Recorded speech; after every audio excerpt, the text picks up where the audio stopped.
অতিবৃষ্টি ও খরায় পাটের ফলন নিয়ে শঙ্কা। সোনালী আঁশের সুদিন ফেরাতে সরকারি প্রণোদনা, উৎপাদন বৃদ্ধির আশা। দেখছিলেন বসুন্ধরা টি শিরোনামটি। এবার জানিয়ে দিব কৃষির অন্যান্য শিরোনামগুলো।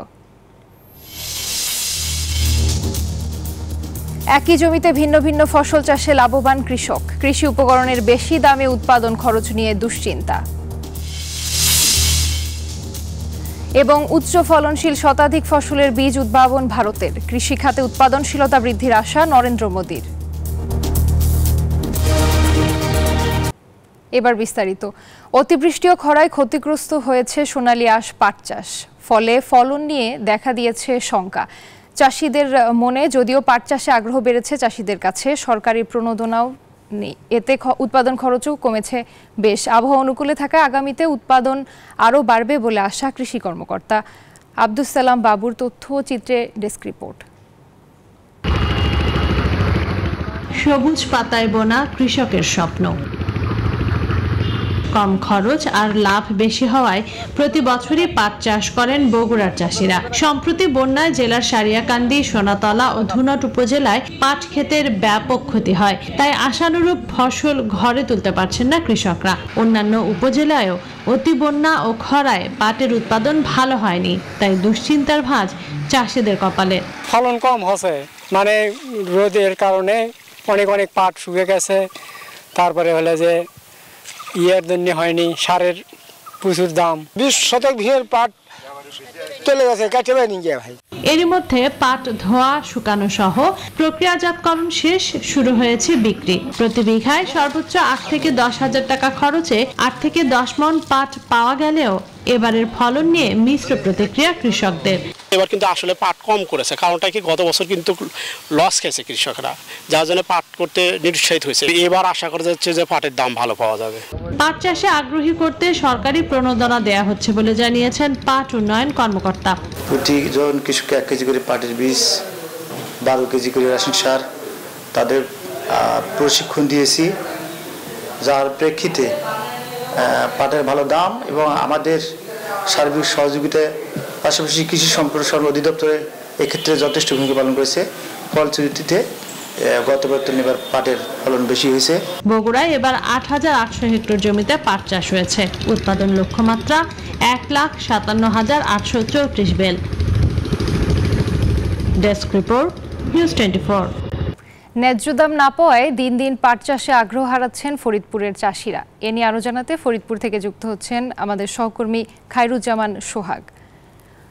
সোহাগ, কৃষকরা তো অভিযোগ করছেন যে তারা ন্যায্য দাম পাচ্ছেন না। এই সমস্যা সমাধানে কোনো পদক্ষেপ নেওয়া হচ্ছে কিনা? ধন্যবাদ আপনাকে যদি একটি তথ্য দিয়ে শুরু করি যে ফরিদপুর জেলা কিন্তু পাট উৎপাদনে শীর্ষ অবস্থান করছে। তারপরও আমরা দেখতে পাচ্ছি যে গত 3 বছর ধরে পাটের আবাদ ক্রমে কমতে শুরু করেছে। এই বছর যেখানে লক্ষ্যমাত্রা ধরা হয়েছিল 88,100 হেক্টর জমিতে, সেখানে কিন্তু আমরা দেখতে পাচ্ছি যে 66,524 হেক্টর জমিতে পাটের আবাদ করা হয়েছে, যা গত বছরের তুলনায় 1,500 হেক্টর জমিতে পাটের আবাদ করা হয়েছে। আমি যেখানটায় দাঁড়িয়ে আছি সেখানটায় কিন্তু বিস্তীর্ণ মাঠ জুড়ে পাটের আবাদ করা হয়েছে। আপনারা জানেন যে এখন কিন্তু পাটের মৌসুম শেষ হয়ে গিয়েছে, তারপরেও এই পাট গাছগুলো এখনও দাঁড়িয়ে আছে এবং অনেকটাই কিন্তু ক্ষতিগ্রস্ত হয়ে কৃষকরা এখন পাট কেটে ফেলছেন। কি অবস্থা এই বিষয়ে একটু কথা বলবো যারা কৃষক আছে তাদেরকে।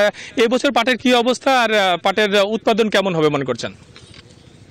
আমরা গত 3 বছর যাবৎ পাটের কোনো দাম পাইতেছি না, তাই এবার এই পাট খেতে আমরা ছাড়িয়ে দেবো। পাটে আমরা এই 3বার সেচ দিছি।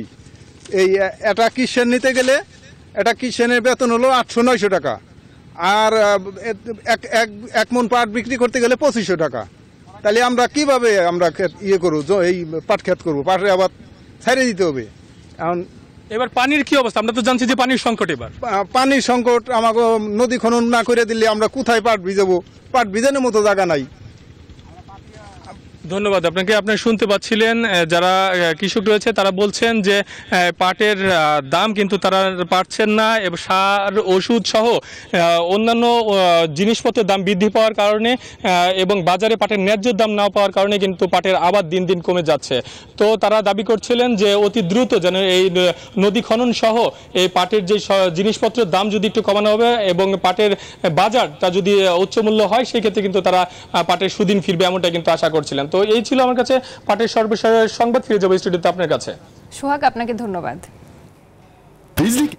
কোন স্থাপনার বৈদ্যুতিক সংযোগকে রাখে নিরাপদ। এর স্কিন কোটেড ইনসুলেশন সম্পূর্ণ ফায়ার রিটার্ডেন্ট, তাই বিজলি কেবলস নিজেই নিজেকে নেভায়। বিজলি কেবলস, নিরাপদ আজীবন। পাট চাষের সংকট ও সম্ভাবনা নিয়ে কথা বলতে আমাদের সাথে আজ যুক্ত হচ্ছেন বাংলাদেশ কৃষি বিশ্ববিদ্যালয়ের কৃষি অর্থনীতি বিভাগের অধ্যাপক ডক্টর মশিউর রহমান।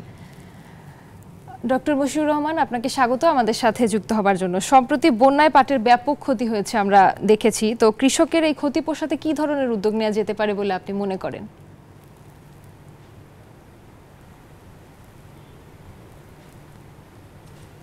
ধন্যবাদ আপনাকে।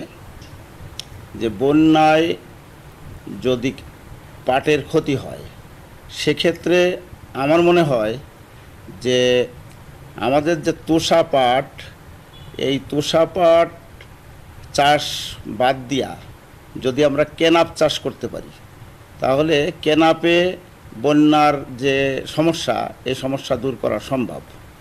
কারণ আমাদের যে তোষা পাট আছে, এই তোষা পাট জলাবদ্ধতা সহ্য করতে পারে না, কিন্তু কেনাপ ফলন দিবে এই পাটের মতোই, তার কোয়ালিটিও কিন্তু এই পাটের মতো। সুতরাং যে সমস্যা আপনারা সামনে নিয়ে আসলেন যে বন্যার কারণে যে পাটের ক্ষতি হয়েছে, এই ক্ষতি পুষিয়ে নেওয়ার জন্যে কেনাপ চাষ সম্প্রসারণ যদি করা হয় তাহলে আমাদের পাটের উৎপাদন কোনো ক্রমেই বন্যার দ্বারা ব্যাহত হবে না বলে আমি ধারণা করি, এবং আমি সবাইকে বলবো যে কেনাপের সম্প্রসারণ করে এই সমস্যার সমাধান করেন। ডক্টর মশিউর রহমান, দেখছিলাম যে দাম পাওয়া যায় না। হ্যাঁ, সোনালী আঁশ পাট চাষ বাড়াতে তো সরকারি প্রণোদনা দেয়া হচ্ছে, তো কৃষকদের পাট চাষে আরো সম্পৃক্ত করতে কি করা যেতে পারে?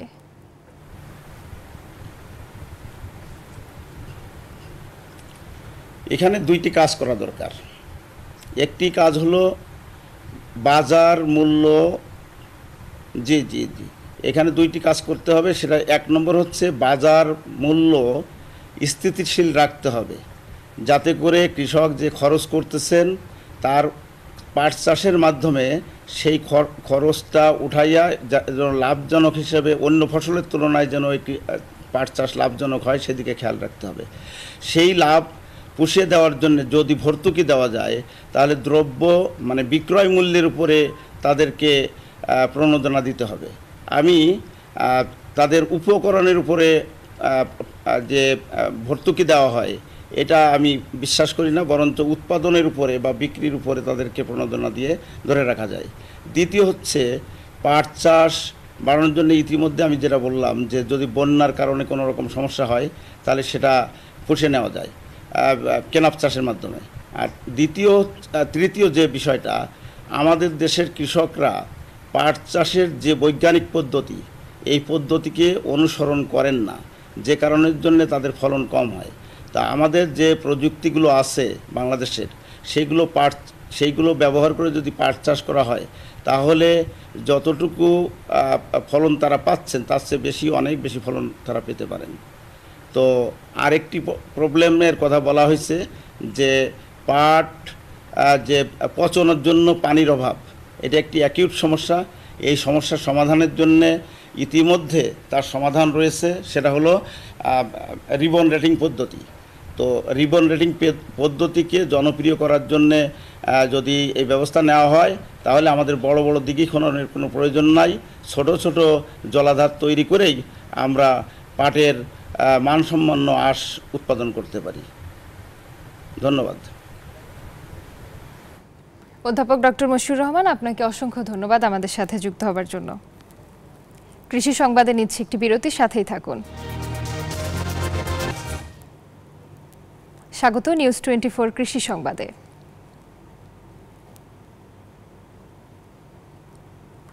আধুনিক প্রযুক্তির ব্যবহার করে একই মাঠে বহুমুখী ফসলের চাষ করেছেন কুষ্টিয়ার কৃষকেরা। একই মাঠে ধান, পেঁয়াজ, সবজি সহ বিভিন্ন ফসল চাষে বেশ লাভবান হচ্ছেন তারা। একটার পর একটা ফসল চাষ করে জমি থেকে বছরে 3 থেকে 4 বার ফসল ঘরে তুলছেন। তাই বেড়েছে লাভজনক পেঁয়াজ, কলা, তরমুজ সহ নতুন নতুন ফসলের চাষ। তবে কৃষি উপকরণের দাম বাড়ায় উৎপাদন খরচ নিয়ে চিন্তিত কৃষক।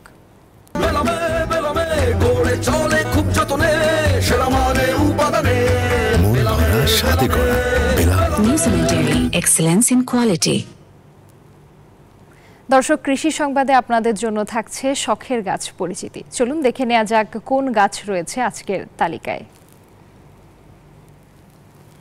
আজকের শখের গাছের নাম এয়ার প্ল্যান্ট, যার বৈজ্ঞানিক নাম টিল্যান্ডসিয়া।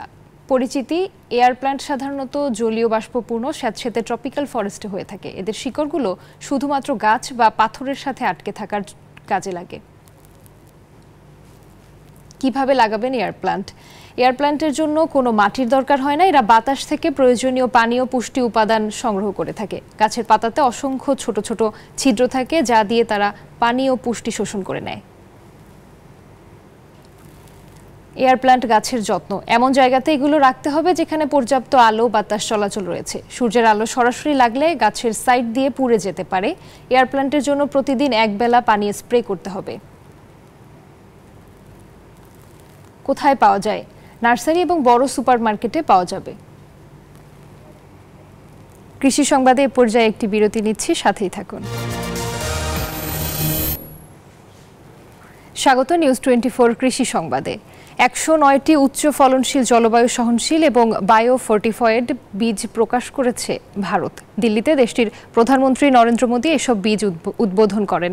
Indian council of agricultural research 61টি উচ্চ ফলনশীল ফসলের বীজ তৈরি করেছে। তার মধ্যে 34টি ফসল মাঠে চাষ হয় এবং 27টি উদ্যানজাত ফসল। দিল্লির পুষা ক্যাম্পাসে প্রধানমন্ত্রী এই বীজগুলোর উদ্বোধন করেন। এই ছিল নিউজ 24 কৃষি সংবাদে। এতক্ষণ সাথে থাকার জন্য সবাইকে ধন্যবাদ।